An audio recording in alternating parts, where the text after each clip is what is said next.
안녕하세요. 성남시 관내 중학생 자녀를 둔 학부모님 여러분 반갑습니다. 모든 학생들은 저마다의 우주를 품고 있습니다. 그 우주를 세상과 조화롭게 연결시킬 수 있는 역량과 희망을 주고자 노력하는 서현고등학교 교사 최미경입니다. 최근 초등학교, 중학교 학부모님들의 가장 뜨거운 교육 관련 이슈가 고교 학점제일 것으로 생각됩니다. 얼마 전 교육부는 고교 학점제의 단계적 도입 학년을 현재 중학교 2학년 학생부터 대상으로 하겠다는 발표를 하였습니다.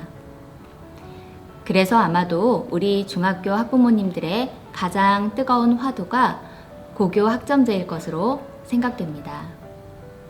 이러한 상황에서 학부모님들의 불안과 걱정을 덜어드리고자 우리 성남교육지원청에서도 발빠르게 이러한 연수를 기획하여 자리를 마련해 주셔서 대단히 감사하고 또 다행스럽게 여겨집니다. 더불어 실시간 연수 참석 사전 신청자가 1,500분을 넘었다는 이야기를 들었습니다. 이러한 상황에서 현재 고교 학점제 선도학교를 운영하며 고교 현장에 실질적인 이야기를 들려드리고자 이번 연수를 기획하셨다고 전달 들어서 제가 굉장히 어깨가 무겁습니다. 실은 오늘의 짧은 전달 연수 시간으로 세세한 부분까지 다 말씀드리지는 못할 것입니다. 그러나 절대 걱정하실 필요는 없습니다. 아직 자녀가 고등학교에 재학 중이지 않기에 제가 오늘 설명드릴 강의의 용어가 당연히 낯설 것이고 어렵게 느껴지실 터인데 실제로는 고등학교에 입학 후에 학교 생활을 하게 되면 저절로 자연스럽게 스며들게 되는 부분이 대부분입니다. 그러니 편안한 마음으로 들어주시면 되겠습니다. 그래서 오늘 들려드릴 고교 학점제 이야기는 비유하자면 순한 맛, 보통 맛 정도의 버전으로 준비하였습니다. 학부모님들께서 연수 신청 시 미리 주신 사전 질문지를 분석한 결과에 따라 다음의 3가지로 연수의 방향을 잡아보았습니다. 첫 번째는 고교 학점제에 대한 학부모님들의 낯설음을 해소시켜 드리는 것. 두 번째는 대입과의 관련성을 모르시기 때문에 겪고 계실 불안감을 해소시켜 드리는 것.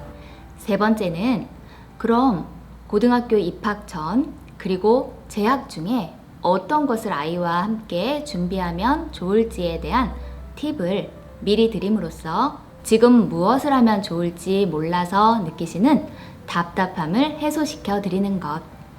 이 3가지로 잡고 지금부터 바로 시작해 보겠습니다.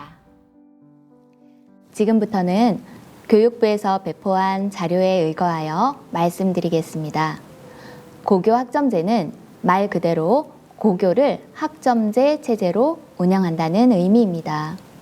좀 더 구체적으로 정의하자면 학생들이 자신의 진로 및 적성과 흥미에 따라 원하는 과목을 다양하게 선택한 뒤에 그 과목들을 이수하고 총 누적 학점이 기준에 도달하면 졸업을 인정받는 제도입니다. 여기에서 중요하게 보셔야 할 핵심 키워드가 화면에 제시된 이 3가지입니다. 먼저 고교 학점제는 학생의 과목 선택권 보장, 개별 맞춤형 진로 및 학업 설계, 최소 학업 성취 수준의 보장, 이와 같은 3가지를 운영의 중점 사항으로 설정하였습니다. 지금 화면에 보이는 고교 학점제 운영의 7단계 로드맵을 보시면 좀 더 흐름상의 체계가 와닿으실 것입니다. 즉, 고교 학점제에서는 우선 가장 먼저 1단계로 학생들의 과목 선택권을 보장한다는 것입니다. 이를 위해 2단계에서는 다양한 과목들 중 자신에게 가장 맞는 맞춤형 진로 및 학업 설계를 할 수 있도록 지원하고 3단계는 자신의 학업 설계에 따라 수강할 과목을 이전 연도에 미리 선택하여 수강 신청을 하게 됩니다. 4단계는 수업을 진행하게 되는데 이때 학생들은 문제풀이식, 강의식, 일방형 수업이 아니라 다양한 활동 중심, 프로젝트 중심 수업의 주체로서 참여하게 됩니다. 5단계에서는 학습 활동에 대한 성장 중심, 과정 중심 평가를 성취평가제 방식으로 절대평가 형식으로 평가를 받습니다. 그런 뒤 6단계에선 최소 학업 성취 수준에 달성하지 못한 학생들을 미수 예방 및 보충 프로그램을 운영하게 되고 이때 학점을 취득하게 하여 마지막 7단계 졸업으로 완성이 되는 구조입니다. 여기서 가장 달라지는 점이 무엇이라고 느껴지시나요? 그것은 바로 6단계의 이수, 미수, 예방 및 보충 프로그램일 것입니다. 이것은 학생들의 최소 학업 성취 수준을 보장하여 기초학력 부진의 문제점을 극복하는 것을 목표로 합니다. 따라서 모든 학생이 학교 교육을 통해 저마다의 적성, 이것을 살려서 배우고 성장할 수 있도록 지원한다는 의미이지요. 왜일까요? 왜 이렇게 바뀌겠다고 하는 것일까요? 그것은 바로 현재 이러하지 못하기 때문입니다. 2015 개정 교육과정에 적용을 받고 있는 현재 고등학교 학생들은 이미 선택 중심 교육과정을 진행하여 왔습니다. 그러나 안타깝게도 무늬만 선택 중심일 수 있다는 것이 한계입니다. 왜냐하면 각 학교에서는 현재 입시 체제 하에서 학생들에게 다양한 선택권을 주기보다는 입시 준비와 대입 진학 실적에 보다 최적화된 교육과정을 운영하지 않을 수 없었습니다. 그러다 보니 학교가 교육의 본질보다는 입시 위주의 획일화된 교육으로 전락되고 학생들의 선택을 반영하지 못한 수업의 운영은 학생들의 자발성이 유발되지 않는 교육활동, 배우고 싶은 과목보다는 등급 받기에 유리한 과목을 배우게 만드는 이러한 구조적 문제를 노출하게 된 것입니다. 이런 상태에서는 앞으로 도래할 미래 사회에 걸맞는 창의적이고 융합적인 배움이 일어나긴 어렵다는 점이 드러납니다. 또한 주어진 오지선다 중 정답 하나를 고르기에 특화된 학생들만을 양성한다면 갈수록 교육의 질이 하락된다는 문제점이 제기될 것입니다. 뿐만 아니라 코로나19 사태로 전반적인 학력 저하 현상이 나타났고 특히 기존의 중위권 학생들이 이탈하여 상위권과 하위권이 동시에 볼록해지는 K자형 양극화 현상이 두드러졌음이 각종 연구 결과를 통해 확인되고 있습니다. 이러한 상황에서 학교에 일괄적으로 편성되어 있다는 이유로 배우고 싶지 않은 과목, 자신의 진로에 필요하지 않은 과목을 배우느라 3년 내내 대부분 엎드려 잠만 잤던 학생일지라도 현재의 졸업 기준에 따르면 수업 일수의 3분의 2 이상을 출석했다는 조건만 충족한다면 이 학생은 그대로 졸업하여 사회로 나가게 됩니다. 이러한 문제점이 고교 체제 전반에 대한 성찰과 개선 의지의 총체로 드러나게 되었고 이것이 바로 고교 학점제가 도입이 되게 된 배경이지요. 그래서 앞으로 고교 학점제를 적용하여 학생들이 자신이 원하는 과목을 선택할 권리를 가질 수 있도록 보장하고 대신 자신의 선택에 책임지는 역량을 발휘하도록 유도할 것입니다. 이 과정에서 학교와 교사가 학생이 최소 학업 성취 수준을 보장받을 수 있도록 책임지고 교육하는 것을 제도화하겠다는 것입니다. 이 부분을 들어보신 학부모님들 중에는 그럼 우리 아이가 성적이 안 나오면 미이수가 되어 졸업을 못하게 된다는 말인가요? 라고 반문하며 걱정을 하시는 분들도 계십니다. 그러나 이는 고교 학점제의 기본 취지가 미이수를 시키고 유급시키는 데 있는 것이 아니라 미이수가 되지 않도록 선제적으로 예방하는 교육과 지도를 할 것을 요청하고 있다는 점을 주목해 주시기 바랍니다. 이는 반드시 학생이 갖추어야 할 기초 학력을 획득할 수 있도록 교육계 전반은 책무성을 가지게 될 것입니다. 우리 아이가 학습받을 권리가 있고 마땅히 보장받아야 되겠지요. 학생 개인별 차이를 고려한 학습 복지를 실현하고자 하는 것이라는 점을 기억해 주시면 되겠습니다. 자, 이러한 제도의 방향이 바르게 갈 수 있도록 우리 학부모님들과 교사, 우리 각종 교육 관계자 여러분들은 모두 한마음으로 이 제도의 정착을 위해서 노력해야 할 것입니다. 우리 학교의 선생님들은 학교에서 학생이 미이수되도록 그냥 두지 않으실 것입니다. 우리 아이들은 기초학력이 탄탄한 상태로 학교 밖을 나가게 될 것을 기대할 수 있습니다. 지금부터는 고교학점제가 본격 시행되면 달라지는 학교의 모습을 항목별로 구체적으로 보여드리도록 하겠습니다. 그러나 현재의 고교를 경험하기 전이시니 우리 중2, 중1 학부모님들은 오른쪽 표에 무엇이 바뀌는지를 집중적으로 보시면 좋겠고, 중3 학부모님들은 현행 과정에 주목해서 보시면 되겠습니다. 지금부터 어학 공부를 할 때 흘려듣기 하시는 마음으로 낯선 고교 학점제의 용어에 대해 익숙한 느낌, 들어본 느낌, 이런 걸 가지신다는 생각으로 편안하게 낯설음을 해소하시면 될 것 같습니다. 준비되셨죠? 네, 고교 학점제에서는 과목 이수의 기준이 과목 출석률과 학업 성취율 두 가지를 적용하고 있습니다.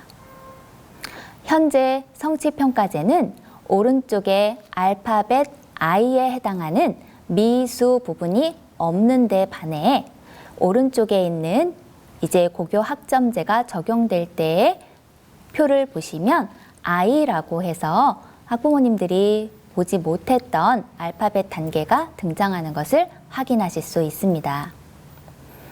A, B, C, D, E라고 하는 5개의 성취 수준은 우리 중학생 자녀를 둔 학부모님들은 이미 경험하고 있는 부분입니다. 고등학교에 이와 같은 절대평가의 성취평가가 이루어진다는 이야기이고, 특히 40% 미만에 해당하는 미수 해당 학생들에 대해서도 예방과 보충 프로그램을 통해서 이 학생들을 구제하고 미수를 해소할 수 있는 여러 가지를 시도하게 될 예정입니다. 진로 설계 부분은 고1 진로 적성 탐색, 학업 설계, 수강 신청, 이와 같은 것들을 경험하게 됩니다. 고2에는 과목 선택에 따른 수강을 통해 진로를 구체화하여 고3에 가서는 진로에 기반한 대입 진학을 준비하고 졸업 이후에 설계를 할 수 있는 총체적인 연계 과정으로 진로 설계를 구성하게 될 것입니다. 아랫부분의 과목 선택 부분은 여태까지의 문이과, 특목고, 특성화고 등의 교과 구분 없이 학생들이 원한다면 다양한 과목을 각 고등학교의 계열과 상관없이 개설을 할 수 있도록 선택권을 보장할 것입니다. 이는 사전 수요 조사를 통해서 민주적이고 유연한 교육과정을 운영하는 모습으로 확인하시게 될 것입니다. 그렇다면 현재 고등학교에 어떤 교과목이 있는지에 대한 기본적인 구조를 쓱 한번 훑고 가시는 것이 이해에 도움이 되실 것입니다. 고등학교의 유형은 화면에서 보시다시피 크게 우리 일반계 고등학교, 과학고, 영재고, 국제고, 외고, 예술고, 마이스터고 등을 포함하는 특수목적 고등학교, 직업 전문 교육을 목적으로 하는 특성화 고등학교, 자공고, 자사고로 불리우는 자율형 고등학교 등으로 구분이 되어집니다. 이러한 우리나라 고등학교 교육과정의 기본 편제의 구조는 좌측에 있는 표에서 보시는 바와 같이 교육과정을 교과 교육과정과 비교과에 해당하는 창의적 체험활동이라고 하는 크게 두 가지의 영역으로 구분되어 있습니다. 교과는 다시 보통교과, 전문교과로 구분이 됩니다. 보통교과는 우리 서영고와 같은 일반계 고등학교에 개설되는 교과 과정입니다. 이는 다시 아래 하위 영역을 보시면 공통과목과 선택과목으로 구분됩니다. 공통과목은 학생들이 주로 고1에 집중적으로 배우게 되는 기초소양 과목이며 2, 3학년에는 옆에 있는 선택과목이라고 하는 이 교과 과정을 운영하게 됩니다. 이러한 선택 과목 또한 일반 선택 과목과 진로 선택 과목으로 다시 이루어져 있음을 확인하실 수 있으십니다. 옆에 전문 교과라고 되어 있는 부분을 보시면 일반고 학교에 적용되는 교과 과정으로 전문 교과 1은 일반고 이외의 전문 교과 1에 해당하는 교과 과정은 특목고의 중심으로 이루어지는 교과 과정입니다. 옆에 있는 전문교과 2 과정은 주로 직업계 고등학교에 해당하는 특성화 고등학교에서 주로 개설되는 교육 과정입니다. 이렇게 교과 과정이 보통교과와 전문교과라는 큰 틀에서 현재 이루어져 있습니다. 옆에 비교과 교육활동 과정으로 소개해드린 창의적 체험활동이라는 부분은 자율활동, 동아리활동, 봉사활동, 진로활동으로 이루어져 있으며 우리 학생들은 보통 자동봉진이라고 줄여서 말합니다. 이 4가지 활동은 학교 정규 교육과정 시간 안에 편제되어 있습니다. 교과과정과 비교과 중에 창의적 체험활동은 그리하여 현재 대입에서 교과활동을 포함해서 매우 수시에서 중요한 서류평가 요소이기도 합니다. 우리 학생들이 대입을 준비한다면 교과과정과 비교과과정, 그것도 정규 교과 시간 안에, 일과 시간 안에 이루어지는 본 활동에 충실하게 임해야 합니다. 오른쪽에 교과 단위 배당 구조라고 되어 있는 표는 교육법으로 일반계 고등학교에서 이수해야 하는 교과 영역, 교과군, 과목, 필수 이수 단위, 자율로 편성할 수 있는 단위 등을 규정하고 있음을 확인하실 수 있습니다. 이 부분에서 순한 맛에서 보통 맛으로 레벨업을 할까 합니다. 다소 복잡하게 느껴지실 수도 있고 도무지 모르겠다고 여기실 수도 있는데 이 역시 자녀가 고등학교에 들어가면 해당 학교에서 교육과정 설명회를 매우 적극적으로 운영하고 안내하기 때문에 얼마 지나지 않아서 곧 이해하실 수 있는 부분이니 당장은 너무 염려하지 않으셔도 됩니다. 이런 용어들이 고딩맘들이 사용하는 언어의 세계였구나 하고 이해하시는 정도면 충분합니다. 우리 학부모님들은 모두 자녀의 고입 이벤트가 발생하는 순간부터 초능력이 발휘되는 대한민국 학부모님의 저력을 갖고 계실 겁니다. 꼭 그렇지 않더라도, 즉 잘 모르겠어도 각 학교에서 아이들마다 또 개인별로 맞춤형 안내가 체계적으로 이루어질 예정이니 지금은 너무 불안해하지 않으셔도 되겠습니다. 그러니 편안하게 설명을 들으시도록 당부드리고 설명을 조금만 더 깊게 진행을 해보도록 하겠습니다. 화면에 보시는 표는 일반고 교육과정으로 편제되는 보통 교과목 편제에 해당되는 과목들입니다. 자, 우선은 교과 영역에 크게 기초교과, 탐구교과, 체육예술교과, 생활교양교과로 구분되는 것을 확인하시게 될 것입니다. 용어가 익숙해질 수 있으면 된다 생각하고 편안히 들으세요. 네, 교과 군이라고 하는 옆에 있는 부분은 뒤에 군이라는 말을 붙여두어서 구분을 할 수가 있으실 텐데요. 이 과목들은 국어교과, 수학교과, 영어교과 이런 식으로 불리는데 뒤에 군이 있다고 생각하시면 됩니다. 즉, 국어교과는 국어 교과목들, 국어 과목들의 그룹들을 묶어서 표현한다는 의미입니다.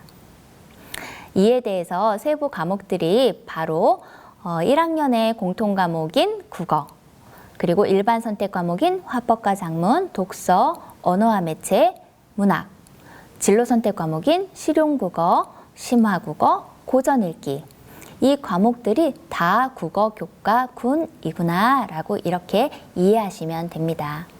앞으로 고입을 위해 이러한 표를 많이 보시게 될 터인데요. 이럴 때 이 용어가 의미하는 부분이 이것이구나 라고 이해하시면 되겠습니다. 자, 여기에서 공통 과목은 1학년 때 배우게 된다고 말씀드렸고 일반 선택 과목은 주로 이제 2학년, 3학년 진로 선택 과목과 함께 골고루 배우게 됩니다. 그러나 일반 선택 과목과 진로 선택 과목은 주의하실 부분이 하나 있습니다. 바로 우리 학부모님들이 굉장히 민감하실 만한 평가에 관련된 부분인데요. 이 중 일반 선택 과목은 평가 방식이 5단계, 즉 A, B, C, D, E의 성취 수준으로 평가될 뿐만 아니라 수강자 수 비율에 따른 상대적 석차 등급으로 1등급부터 9등급까지 산출이 이루어지는 과목들입니다. 그래서 학생들이 다소 부담을 느낄 수 있는 과목들입니다. 그러나 이는 수능과 관련이 있기 때문에 부담스럽더라도 학생들이 할 수밖에 없는 과목이기도 합니다. 우리나라에 보편적으로 수능을 응시하게 되는 구조이기 때문에 현재 입시 체제 하에서 모든 고등학교 수험생들은 수능 응시 과목을 고교 과정에서 배우는 것이 필요합니다. 그때 여기에서 보시는 일반 선택 과목들은 보통 수능 응시 필수 과목으로 지정되어 있거나 또는 선택 응시 과목으로 구성되어 있습니다.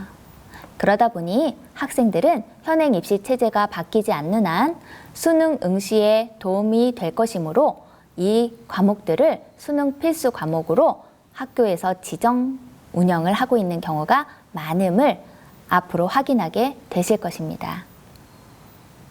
그런데 고교 학점제가 되면 이러한 선택 과목을 화면과 같이 변경할 예정입니다. 선택 과목은 일반 선택이든 진로 선택이든 모두 성취평가제로 절대평가를 적용하고자 합니다. 그래야 입시의 유불리를 따지느라 정작 자신의 진로와 관련이 되더라도 등급 산출의 불리함을 극복하지 못하고 신청하지 못하는 학생들의 어려움, 성적이 안 나올까봐 불안해하는 학생들의 고민, 이런 것들을 해소시켜 줄 수 있기 때문이지요. 자, 또한 수업량 및 졸업 요건에도 변화가 생기게 됩니다. 기존의 학교의 수업량이 교과가 180단위인 걸 확인하실 수 있으실 겁니다. 그러나 학점제형 학교가 되면 교과가 174학점으로 변경이 됩니다. 자, 여기에서 두 가지 변화를 보시게 될 텐데요. 자, 180단위라는 표현을 썼는데 학점제가 되면 학교에서 단위라는 말 대신 학점이라는 말로 바뀌게 됩니다. 두 가지의 차이는 없습니다. 180 단위라고 하는 것을 학점으로 바뀌는구나 라고 생각하면 부담이 없이 받아들이실 수 있으실 겁니다. 자, 그러나 또 하나 변화가 있네요. 용어 말고도 180 단위에서 174 단위, 이를테면 174 학점으로 바뀐다는 것인데 학점이 줄어들었죠. 네, 학생들의 이수해야 할 필수 학점이 줄어들었다는 것은 학생들에게 무언가 시간적 여유가 생겼다는 것이지요. 자, 또한 졸업 요건이 하나 더 충족이 돼야 되는 점을 확인하실 수 있으신데요. 과목당 별도의 이수 기준이 없었던 종전의 교육과정과는 달리 학점제형 학교가 되면 과목당 이수 기준을 적용하게 됩니다. 앞서 말씀드렸다시피 미이수제가 적용이 되는 거지요. 그래서 이수 기준으로 출석률뿐만 아니라 학업 성취율을 같이 반영하게 된다는 점 말씀드렸다시피 기억을 이제 하시고 계실 것입니다. 그리고 3년간 192학점을 취득하게 되면 졸업을 할 수 있는 거구나 라고 하는 점도 현행 204학점, 204단이라고 불렸겠죠, 현행인이. 이렇게 단위의 차이가 있음을 확인하시게 됩니다. 학생들의 수업 부담을 줄여서 보다 많은 선택지를 주겠다는 의도가 있습니다. 자, 평가 및 수업 장소에도 변화가 있습니다. 평가는 상대평가를 실시해서 1등급부터 9등급까지 학생들을 힘들게 했던 선택의 제한 요소가 되기도 했던 이 부분들이 개선되겠지요. 그래서 성취평가제가 적용되면 선택 과목들은 석차 등급을 미산출할 예정입니다. 그러나 현재 발표에 따르면 공통 과목에 해당이 되는 1학년 과정은 등급제를 유지할 전망으로 밝히고 있습니다. 선택 교과목에 대해서 2025년부터는 학점제형으로 절대평가가 적용되는구나 라고 이해하고 계시면 되겠습니다. 이렇게 많은 학생들의 선택을 반영하기 위해서는 교실도 많이 필요하게 되겠지요. 그래서 수업 장소뿐만 아니라 다양한 교육 방식의 변화도 필요합니다. 일단 학교 교실과 오프라인형의 수업에만 의존했던 기존과 달리 학점제형 학교가 되면 단위 학교에서 개설하기 어려운 과목들이 생기게 됩니다. 이럴 때 학생들이 그저 포기하게 하는 것이 아니라 지역사회 또는 온라인 방식 등과 같은 다양한 수업 장소의 확장이 일어날 것입니다. 수업하는 교실의 경계가 허물어지는 것이지요. 이를 통해서 학교 간의 협력이 활성화될 것이며 지역사회 연계 학습 공동체가 형성될 것으로 전망합니다.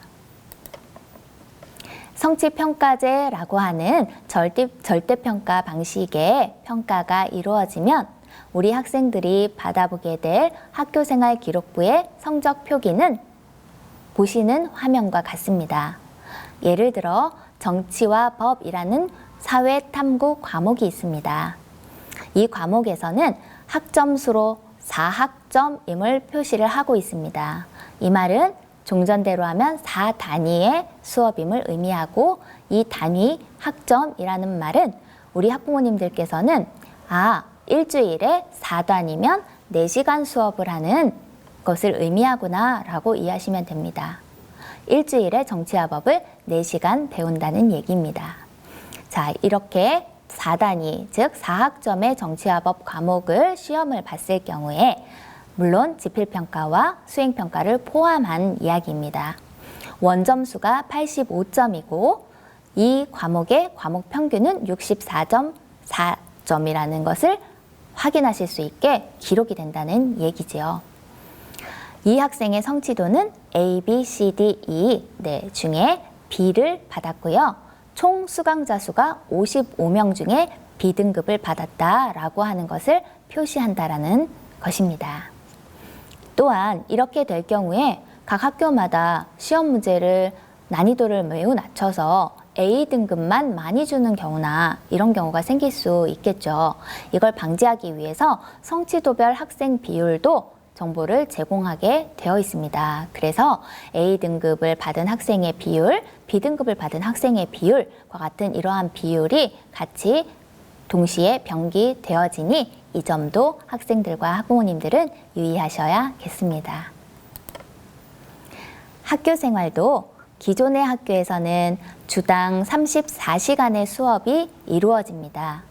이 말은 총 일주일 동안 교과 과정으로 30시간을 배우게 되고 좀 전에 말씀드렸던 비교과 과정이죠. 창체라고 줄여서 부르기도 하는 창의적 체험 활동으로 4시간을 배우게 됩니다. 그래서 총 34시간을 학생들은 일주일 동안 정규 과정으로 활동을 합니다. 어머님들이 아시겠지만 그렇다면 우리 학생들은 하루를 빼고는 매우 힘든 7교시의 연속인 거죠. 네, 그런데 학점제형 학교가 되면 오른쪽 표를 보시면 주당 32시간으로 줄어듭니다. 현재의 경우 일주일에 6교시 하는 날이 단 한 번입니다. 그러나 학점제형 학교가 되면 일주일에 6교시를 하는, 즉 7교시가 아닌 날이 지금보다 2번이 더 늘어나게 되죠. 자, 이렇게 될 경우 학교는 교육과정이 유연화됩니다. 어떤 날은 1, 2, 3, 4교시만 하고 5, 6, 7교시를 교과 외 활동을 할 수 있는 시간으로 확보할 수도 있게 되는 것이고요. 아니면 6교시 하는 날을 3번으로 운영할 수도 있는 것이고 학교마다 교육과정이 유연해지게 됩니다. 왜 이런 과정을 반영할까요? 학생들의 선택지를 다양화했기 때문입니다. 다양한 선택 과목을 충분히 반영하기 위해서는 학교 단위 안에만 학생들이 머물 수 없습니다. 그럼 외부에서 능동적으로 교육을 받기 위해, 수업을 받기 위해 나가서 교과 수업을 들어야 합니다. 그런데 7교시까지 매번 있다면 학생들이 선택형 교육과정을 전혀 체험할 수가 없겠죠. 그래서 수업량을 이렇게 축소함으로써 학교 생활의 변화를 가져오는 것입니다. 이렇게 되면 고등학교는 학교 유형별 고교 서열 구조가 많이 파괴될 것입니다. 각 학교의 특징과 장점을 살린 일반고들이 다양하게 활성화될 것이고 발표한 대로 교육부에서는 2025년에는 국제고, 외고, 자사고, 자공고와 같은 자율고까지 모두 일반고로 전환할 계획을 발표하였습니다. 일반고의 다양한 일반적 선택의 증가로 이제 아이들은 보편적으로 어느 학교에서나 원하는 과목을 선택해서 배울 수 있게 되는 것입니다. 이러한 고교 학점제가 단계적 이행 로드맵을 다음과 같이 발표했습니다. 우리 중학교 2학년 학부모님들을 매우 놀라게 했던 바로 단계적 도입이 들어있는 표이지요. 2021년부터 기반 마련에 노력을 해왔습니다. 물론 2018년부터 고교 학점제 선도학교는 이미 운영되기 시작했습니다. 그리고 2021년 마이스터고를 시작으로 2022년에 내년도죠. 특성화고는 전면 학점제로 운영이 됩니다. 자, 이제 우리 중학교 2학년 학생들에게 해당이 되는 2023년도 이때 고등학교 1학년이 되기 때문이죠. 우리 중2 학생들은 고등학교 1학년 때 2, 3학년과 다른 점이 보이실 겁니다. 2, 3학년은 204학점이 운영되는데 우리 1학년은 192학점이 운영이 됩니다. 자, 2, 3학년이 7교시 하고 있을 때 우리 1학년은 일찍 갈 수도 있겠네요. 2024년도에는 1학년, 2학년으로 확대됩니다.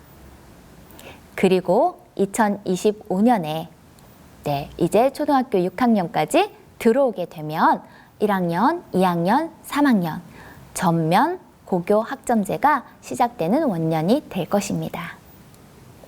자, 이때부터는 우리가 새로운 교육 체제로 학교가 변하게 될 것이고 이에 걸맞는 대입 제도도 준비 중에 있습니다.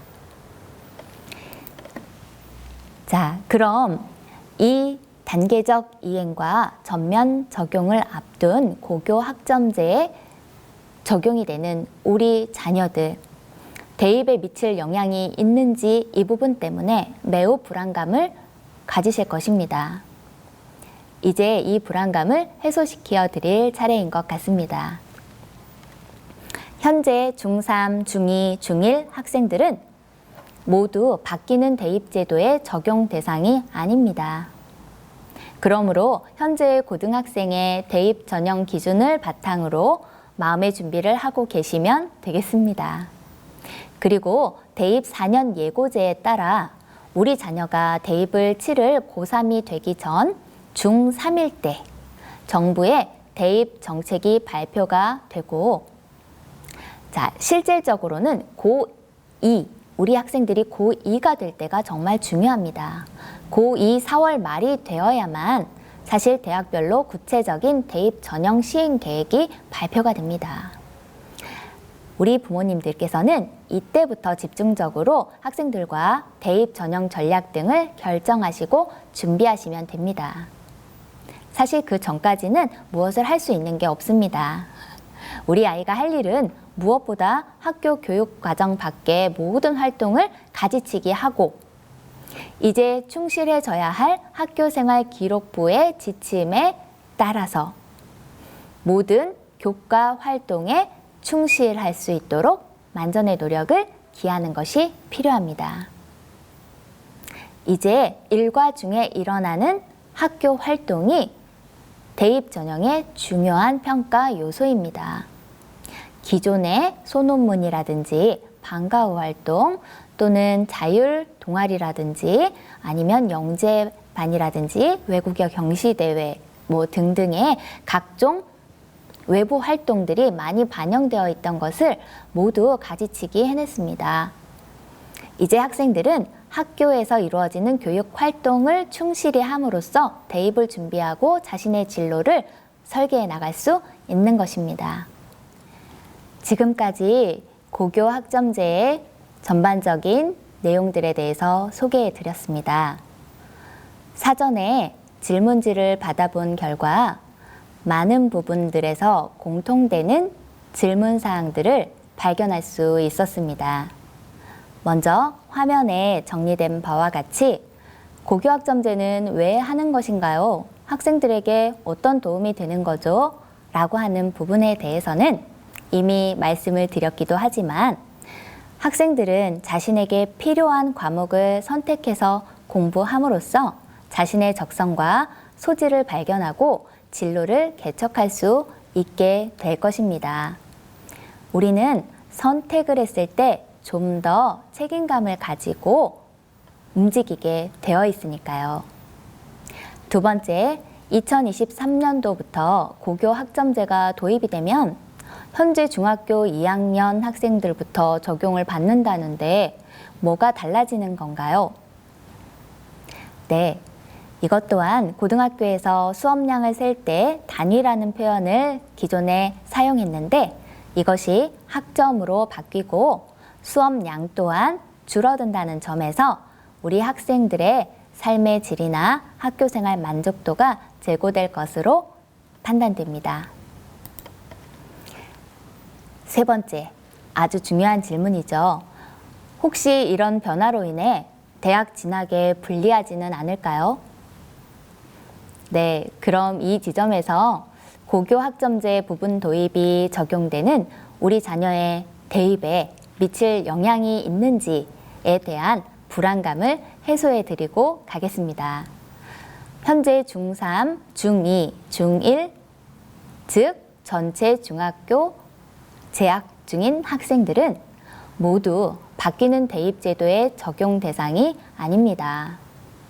그러므로 현재의 고등학생의 대입 전형 기준을 바탕으로 동일하게 마음의 준비를 하시고 대입을 준비하시면 됩니다.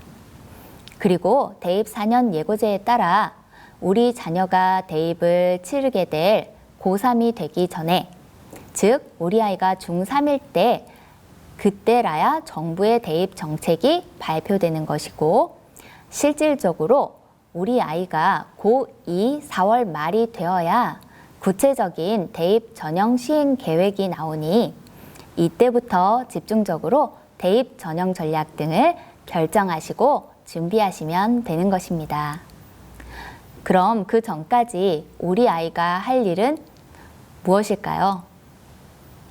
무엇보다 학교 교육과정 밖에 많은 활동들이 가지치기 되었다는 점을 기억하셔야 할 것입니다.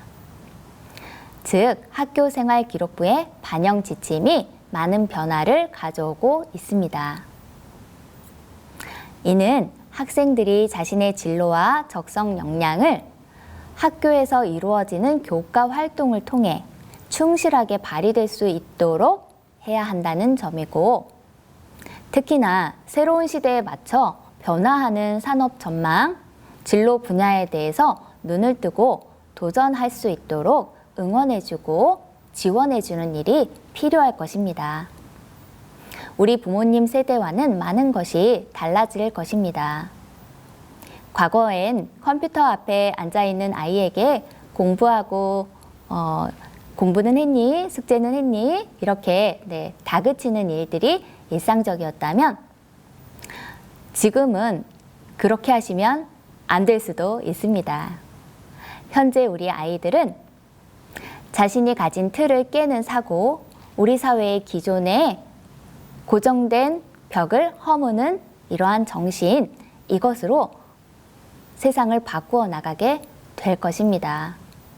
그렇다면 우리 부모님들께서도 이러한 창조적 역량이 발휘될 수 있도록 열심히 열린 마음으로 학생들의 진로에 접근해 주실 필요가 있겠습니다.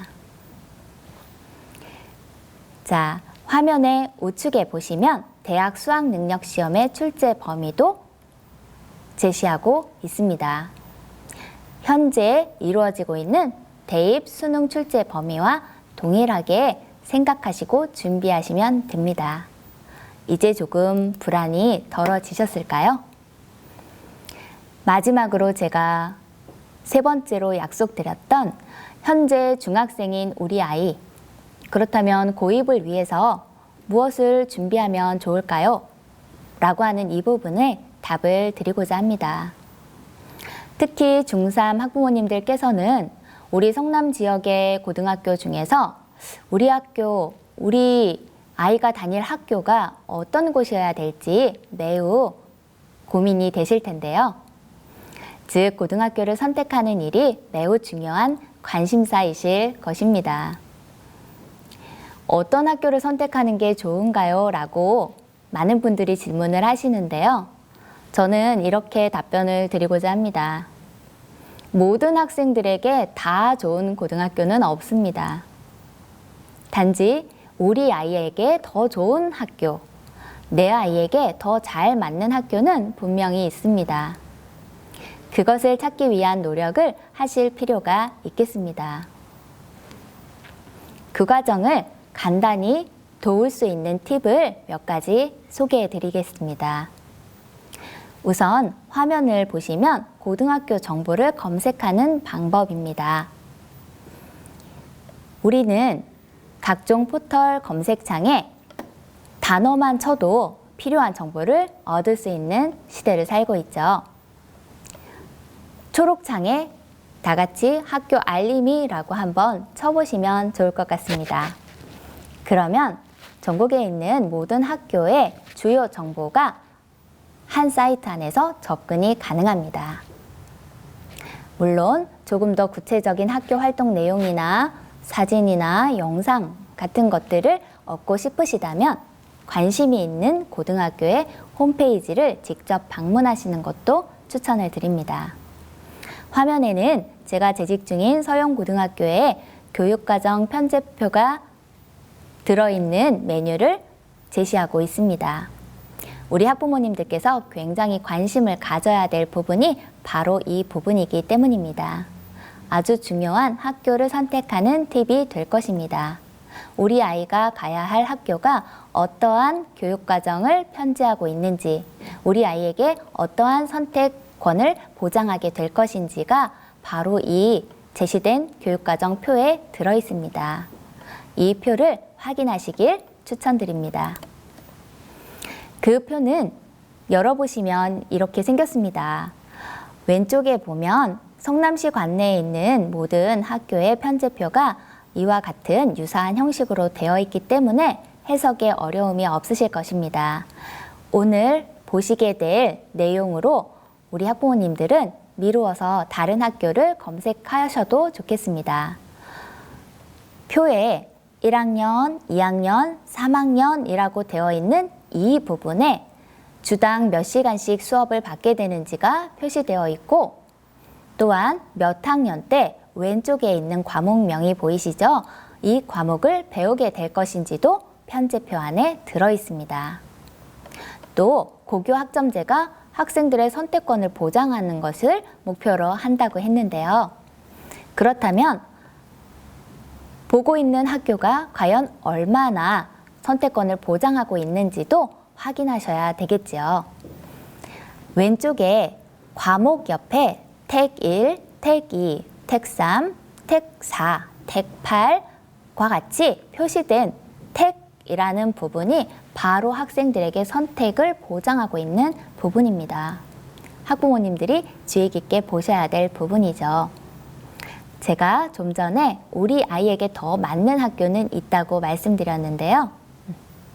우리 아이가 체육으로 스트레스를 푸는 성향을 가졌다면 1, 2, 3학년에 체육 활동이 골고루, 그것도 2시간 이렇게 편성이 돼 있는 학교가 필요하겠죠, 우리 아이에게.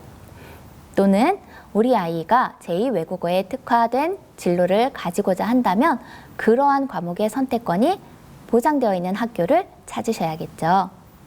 또는 자연계열, 인문사회 계열, 어문 계열, 다양한 계열에 따라서 우리 학교가 어떠한 교육과정을 편성하고 있는지 이 부분이 매우 중요한 요소가 될 것입니다.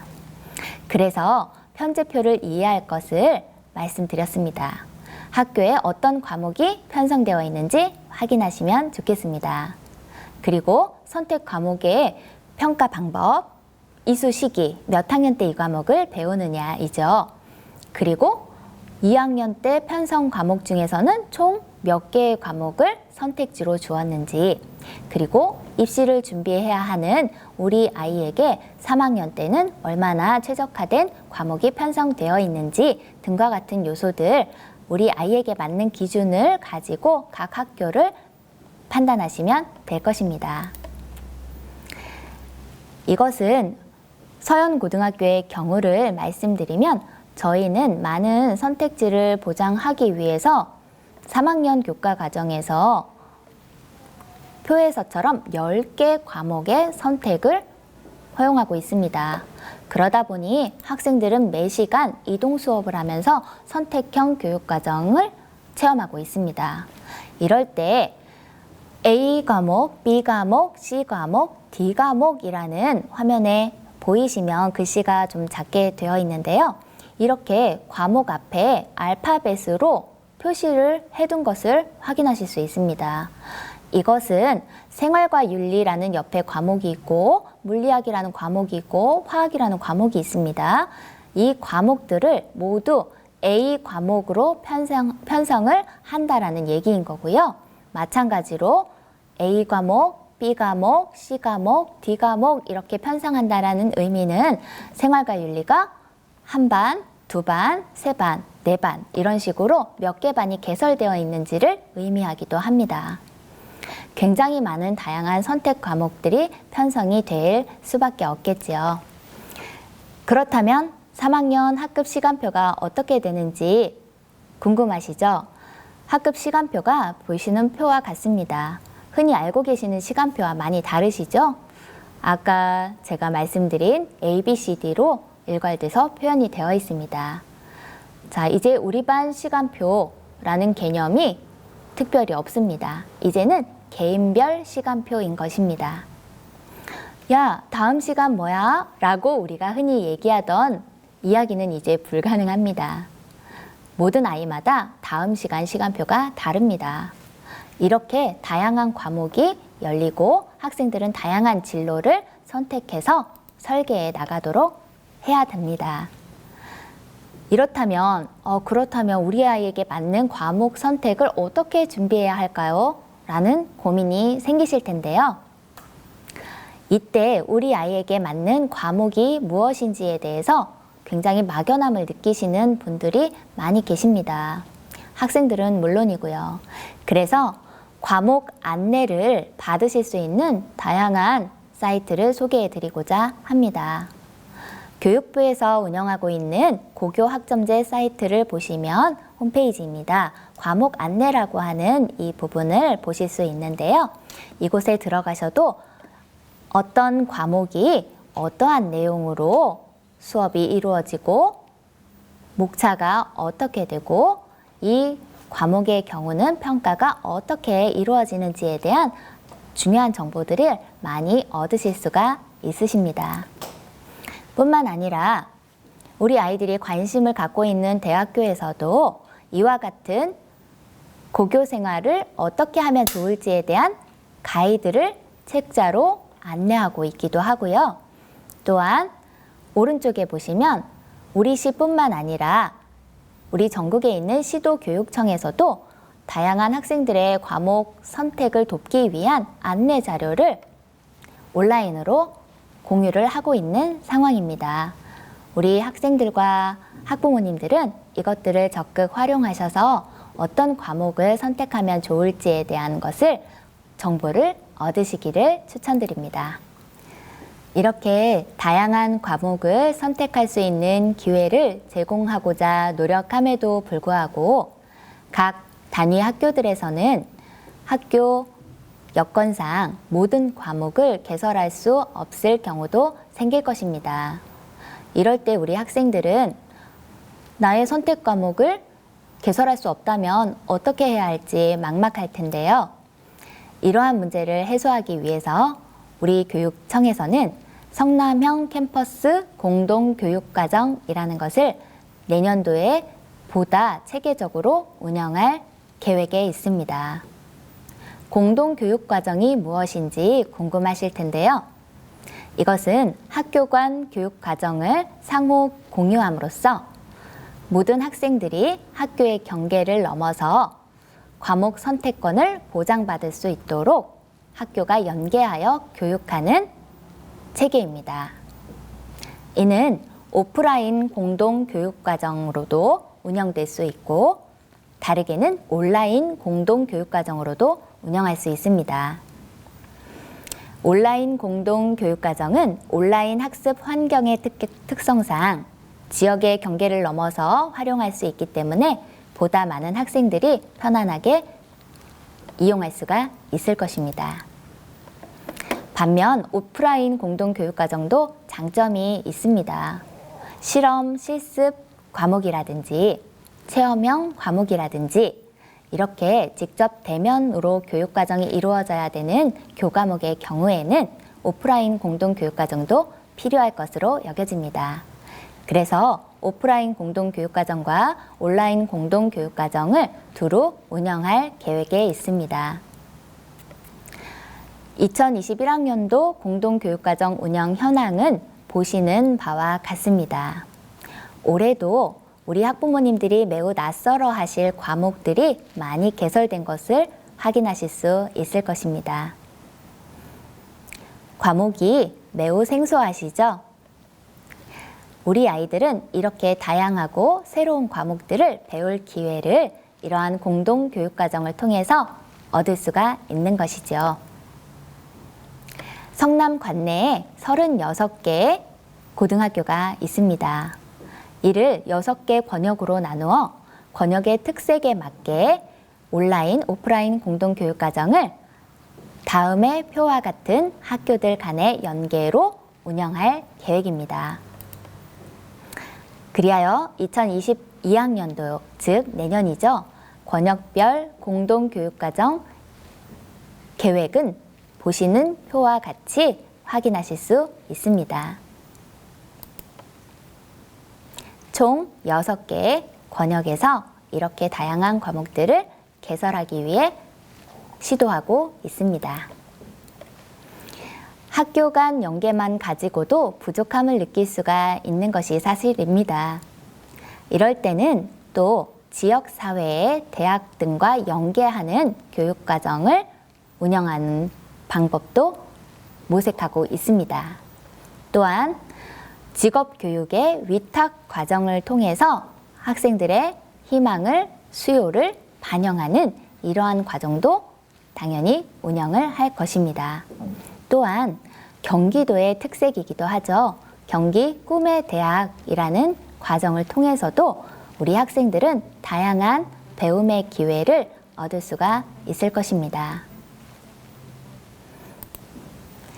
한쪽 문이 닫히면 다른 쪽 문이 열린다고 합니다.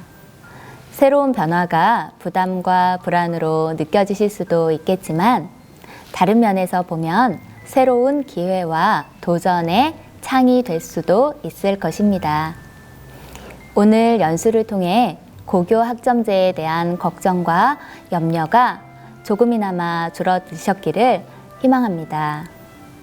학교와 교육청은 우리 아이들의 행복한 배움과 성장을 지원하기 위해 노력을 다하도록 하겠습니다. 긴 시간 경청해 주셔서 감사합니다.